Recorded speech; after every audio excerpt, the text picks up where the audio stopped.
Барлықтарына сәлем. Қазақстан мен Индонезия өмір сүруіндегі қандай айырмашылықтар бар? Өзімнің байқаған 9 айырмашылықты айтып берейін. Бұл жерде машинаны парковать еткен кезде міндетті түрде сол жерде бір адам тұрады. Соған сіз 50 теңге, 100 теңге, 200 теңге төлейсіз. Сол машинаны шығаруына көмектеседі, парковать етуіне көмектеседі. Бұл торговый центр үлкен зданиялар емес, кішкентай кафе, магазин, соның алдына тоқтасаңыз да, кез келген жерге тоқтасаңыз да, сіз сол парковать ету үшін, еткен үшін төлейсіз азғантай ақша. Бұл жерде түнде сағат түнгі 10-да 11-де кейде адамдар далаға шығып тамақ ішеді. Сапы, ағылшынша сапы, яғни түнгі тамағын ішеді.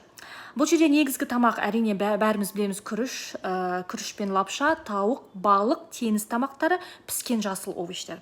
Шайды сүтпен ішпейді. Таңғы ас міндетті түрде күріш пен жұмыртқа және овощтар, балық болады. Үйдің ішінде біз сияқты тапочка кимейді, түнде кондиционермен ұйықтайды. Далада тамақ ішу 2 есе бұл жақта арзан.